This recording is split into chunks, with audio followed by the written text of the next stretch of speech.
ladies and gentlemen, family and friends. Welcome back to another fun episode of Bennie and Bennie Podcast, where we invest our time in real talk, biblical truth, and everyday wisdom.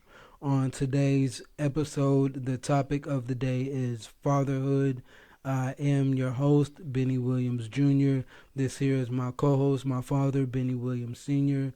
And with the topic of the day being fatherhood, I would just like to start off with, I guess, my personal point of view or my personal opinion on what I would kind of define fatherhood or just father as a whole.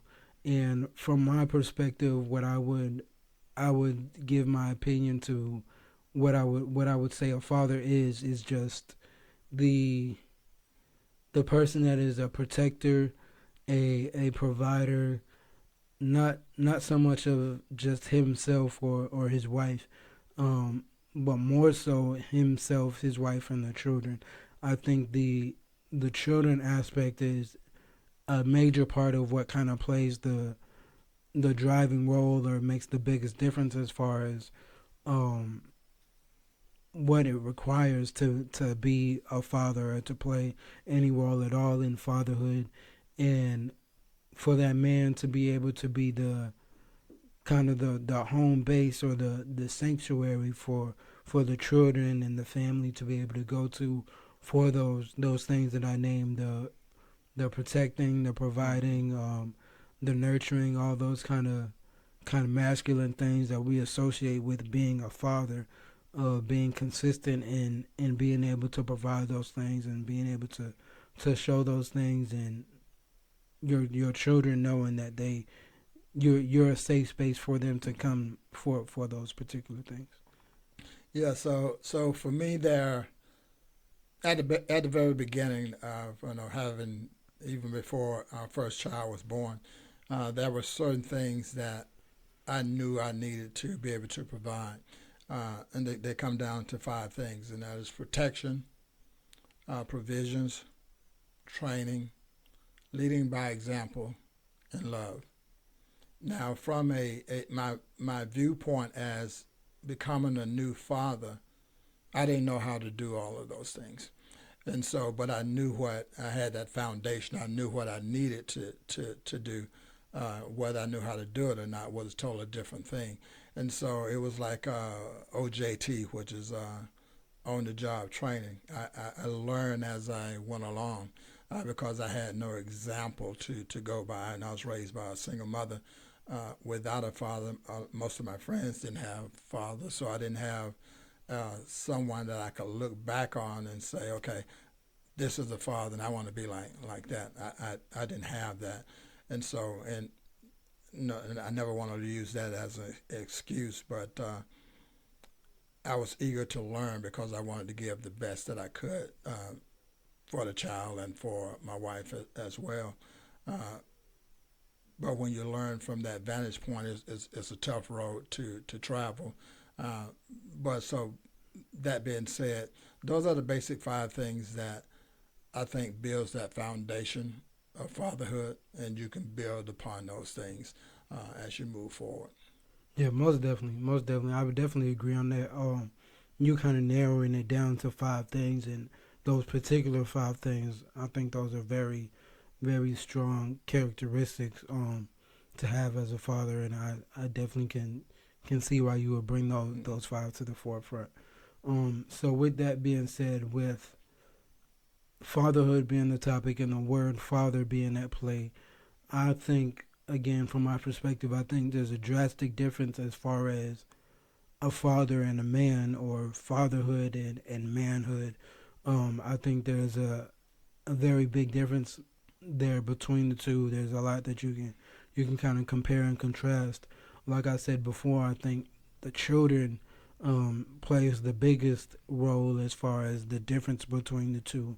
But from my opinion, from my perspective, I would say, I guess with the children being at hand, I think not saying that one has more responsibility than the other, but I think the level of responsibility or the drasticness of responsibility, I think it varies um, on a very, very large scale. I think the level of responsibility and even maybe the amount of responsibility is very different for the two, the man and the father. Not saying that the man is less driven or less ambitious or anything like that, or the father is more ambitious or more driven or anything like that. I think it's just two different people that are on two different playing fields or on two different kind of walks of life and trying to figure out how to achieve or how to be successful in that walk that they're on. Yeah, because what happens is that that they are a lot different between a man and the fatherhood that you mentioned, and what it is this society and life teaches us as men that you need to be hard, you need to be unforgiving, you need to be tough. You need to, you stand, okay, this is my way or the highway. You just stand strong. You're always supposed to be strong in every situation. Yeah. And I get that. But once you have a child, because what it is as a man, you're trying to just prove your manhood. Mm-hmm. Then that's your whether you consciously know it or not. That is your focus. But what happens once you have a child, that focus changes. And now you're not living to prove who you are as a man. Now you're living for that human being that you just brought into this world. So your whole focus changes, and actually your whole world changes from that point going forward.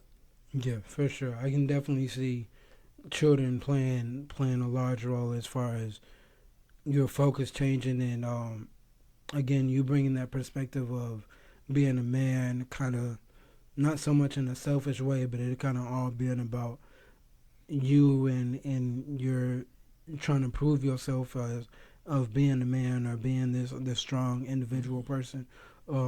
I can attest to that yeah, I definitely would consider that to be true, because just culture, the things we see around us, just upbringing that I've had instilled in me is to always be strong, be independent. All the masculine, the most masculine characteristics and traits. Those are things that are kind of somewhat beat into us to kind of bring out of us and make sure we stand on and kind of always express in one way or another. So with that said, kind of knowing the differences between fatherhood and manhood and things like that, with me stepping into the early stages of fatherhood, I'm not yet a father, but breaking news, I will be having my first child come late July. Late July, I'll be having my first expected baby. So with me stepping into the early childhood of fatherhood and things like that, and you having so much experience with three kids, myself and my two sisters, what are some things to, I guess, kind of look out for, or be aware of, or even just expect as far as fatherhood goes? Yeah, so that could be a whole different subject all by itself. Being a father is one of and this is not for everybody. It doesn't affect everybody the same way. But for me, it was a lot of joy, excitement, expectation of what's going to happen, but fear as well, because you have no idea how to take care of a little person that's totally dependent on everything. But one of those things is one of the things that you can expect. You can expect all those things I just said, but it can be one of the most joyous times in your entire life. Just to see that you produce another human being. I mean, just the thought of that's pretty amazing in itself. And now you have the responsibility of raising that child and protecting that child and take care of that child, because the child can't do anything without the parent. And so it's pretty amazing. So as you go forward and you get closer to it, you get, your emotions are going to change. And once the child is here, your emotions are going to change again. And as the time goes along, your emotions are going to Yeah. change again. So as the child grows, you're growing and you're changing the whole time. The child is changing, and sometimes you don't notice that till later on that you made all these drastic changes. But it was based on the fact that now I have the child that I need to take care of. Yeah, yeah, most definitely. So with those expectations and those things at hand, um, I'm definitely excited about the journey. Like you said, yeah, I do believe it's gonna be. I'm already excited and full of joy, just at the thought of it. But all those other things come into play too: the nervousness, the fear, uh, just the fear of the unknown, of Right. not knowing, exactly what it is that I'm doing. This is my first time Yeah. being a father, a newborn baby. Like you said, 100% dependent on the mother and father to do literally everything for them. So it's just a journey that I'm on that I'm excited for, I'm anxious for, I'm nervous for. Just all the human emotions, I'm feeling Right. all of them 100%. So with that, at the age that you are now, and me being the age that I am, you being a father and having so much experience, this might be a complicated question to kind of dive into a little bit. But what are some things that you wish that you would have known now, that you wish you would have known at my age that you know now? Yeah. So I get that question kind of answered to me a lot in different ways, but I'm not the person that looks back on my life and says, if I had a chance, I would change this one thing. And I and the reason I don't do that is because if I change one thing, everything going forward Anything else also changes?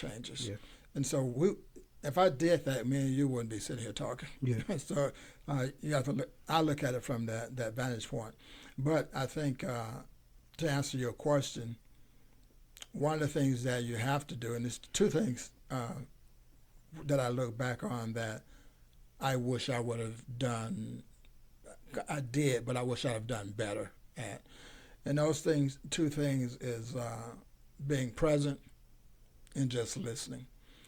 Because sometimes, as a young father growing up, trying to raise your children, um, you don't know how to do it. You don't know how to process some things, and sometimes you don't want to hear the noise, and sometimes you just want to time to just think and process life itself. mm-hmm. But what I've learned is that uh, it's very important to be present and to listen.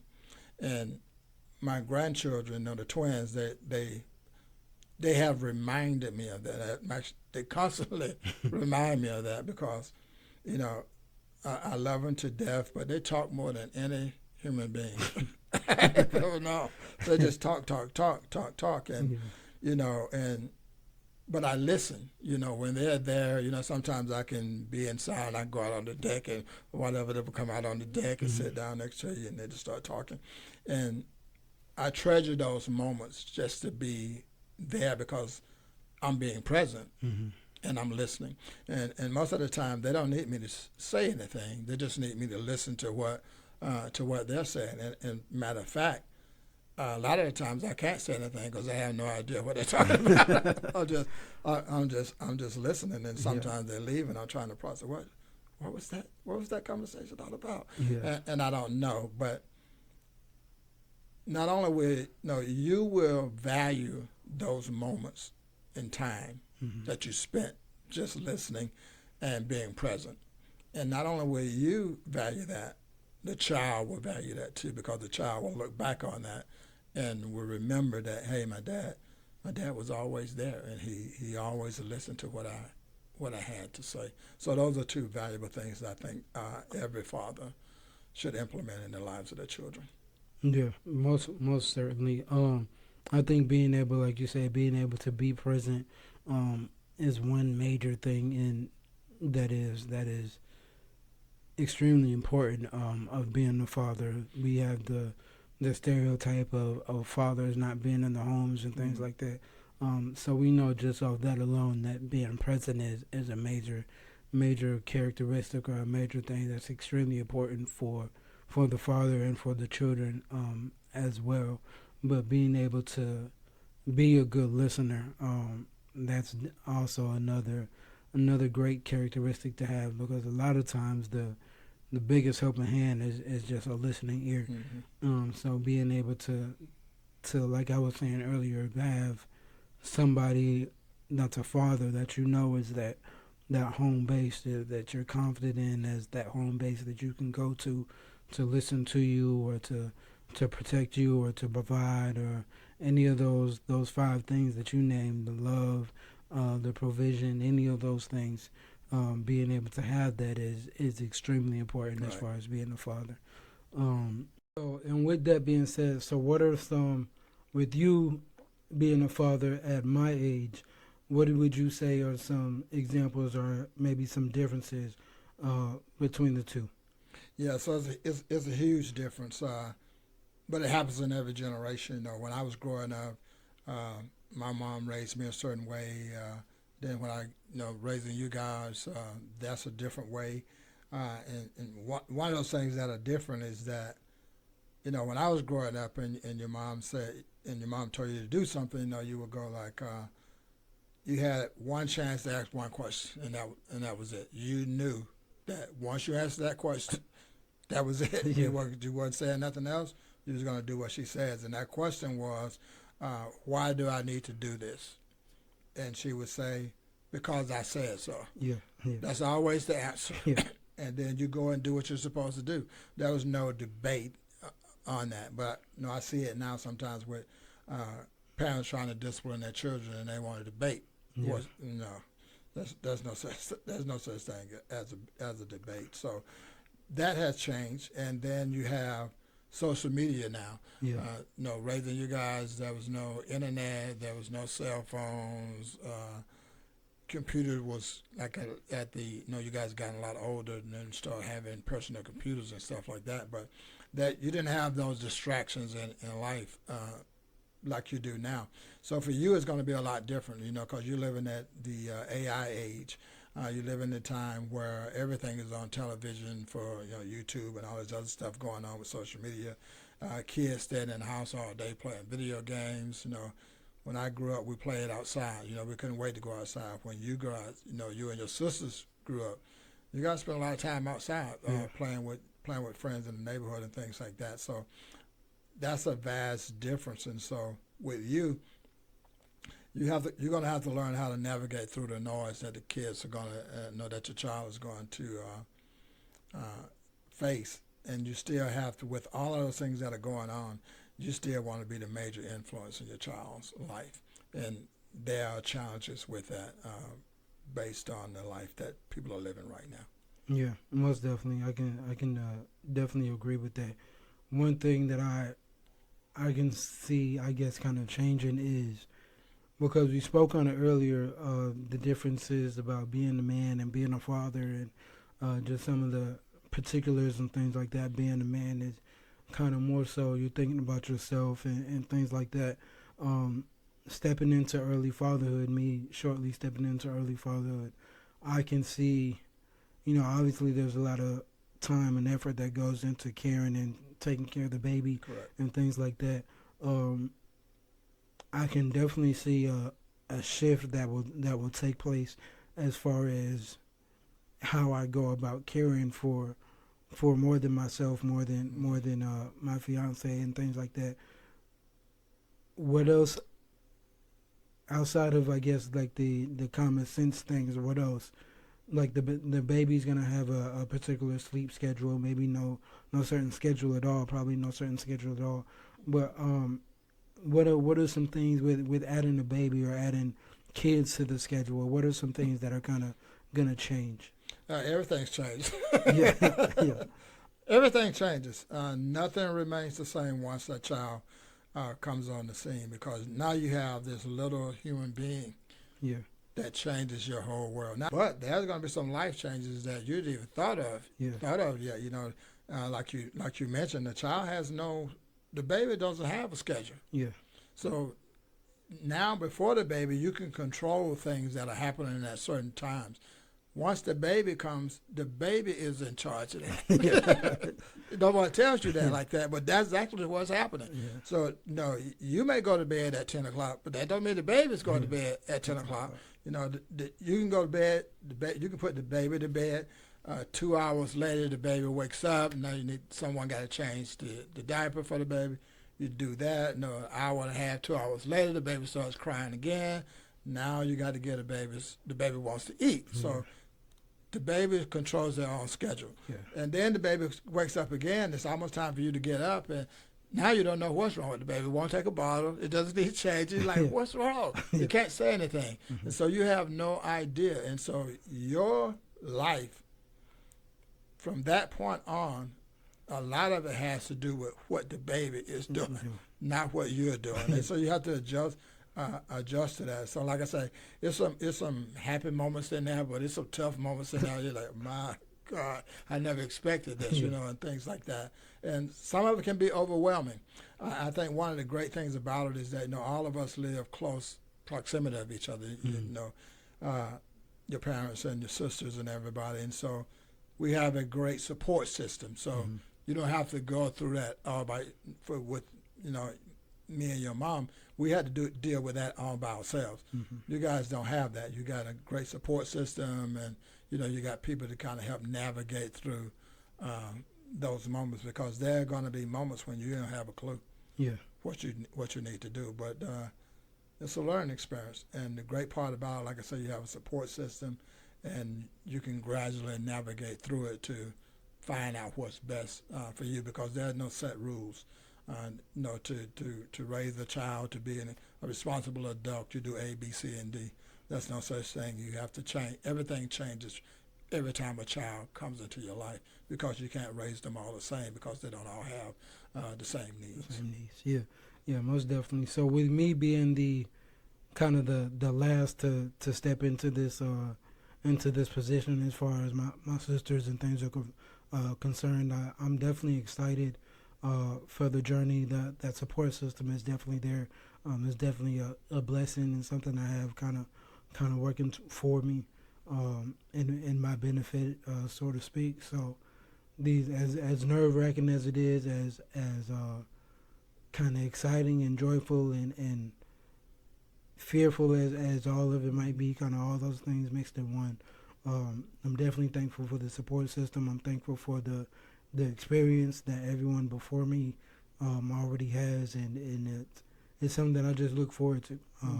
The ups and the downs, the confusing parts, it's all something that I look forward to. So I think I'm ready to step up to the challenge. And it's like I said, it's an exciting journey. There's some tough moments, there's some uncertain moments, but it's the same that everyone has to go through. The journey is the same, but like I say, this is it can bring you joy, a joy that you have never experienced before in your life, and you can only get that from having that child and knowing that God has entrusted you with another human being for you to take care of and for you to raise to become a successful adult. And it's a huge responsibility, but you can live up to the challenge. Hopefully I put enough inside of you as far as examples to go by to help navigate through some of it yourself. And then I'm here. I'm always present, and so when you don't know, ask, and then you can go from there. So I'm excited that you're excited. I congratulate you on this moment in your life. I know this is something that you've kind of wanted for a while now, and so I don't know. It's just a blessing to see that you, as far as you have come.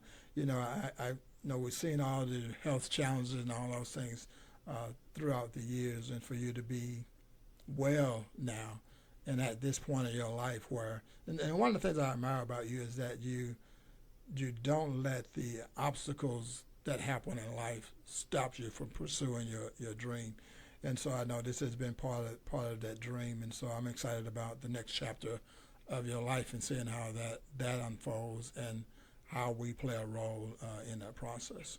Yeah. So before we close this out, I think I'm going to try to end this on one last note. So with everything that we've talked about and all the kind of different opinions and perspectives and things that we said, as far as a father is concerned, and I'm going to try to answer this question as well, was as far as a father is concerned, what would you kind of give your point of view or your opinion as far as what does success look like for a father?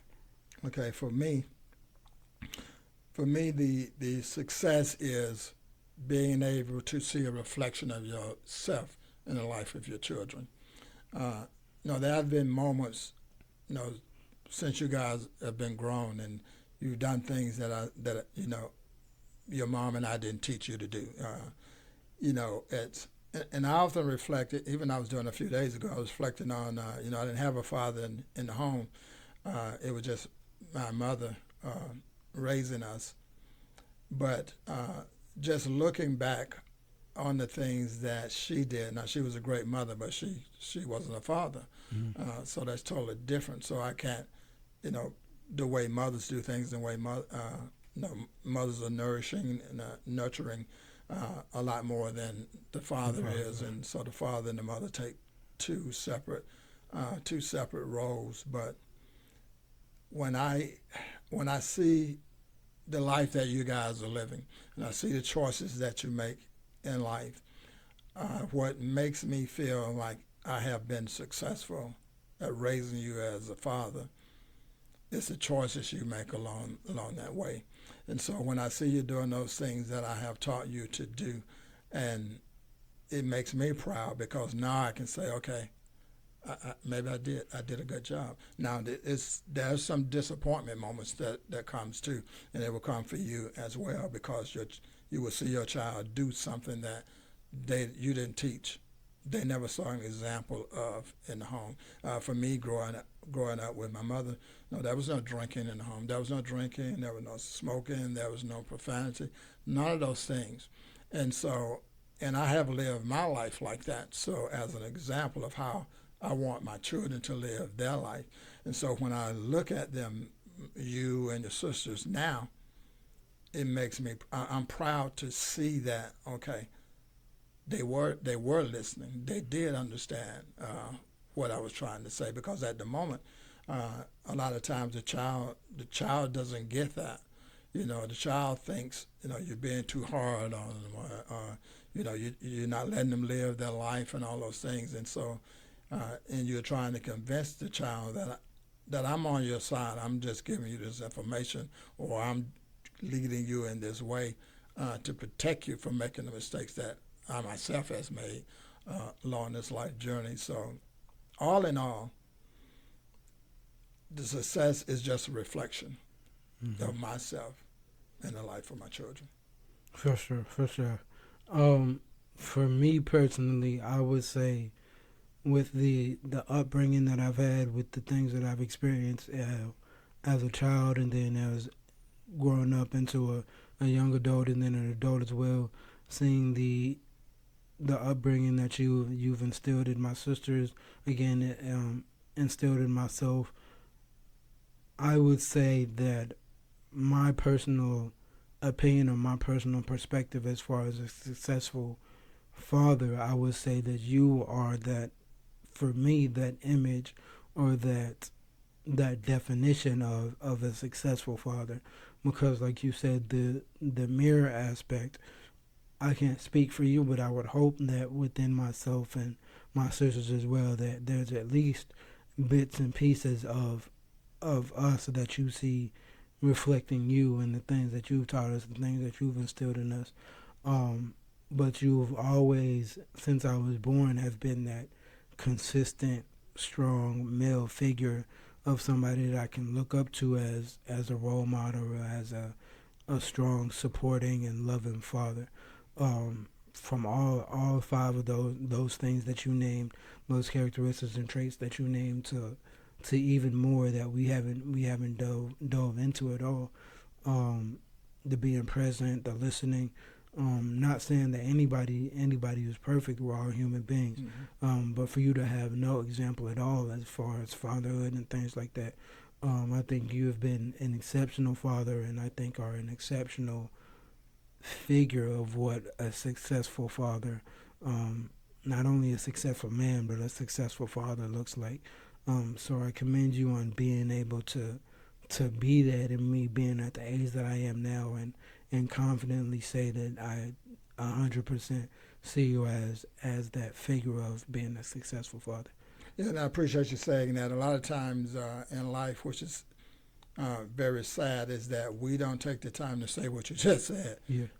We say those things at funerals, which doesn't do the person that you're talking to any good. So I appreciate you saying that. Now, you're telling me what you think, and it gives me a sense of pride in being able to accomplish those things in your life, in the life of your sisters.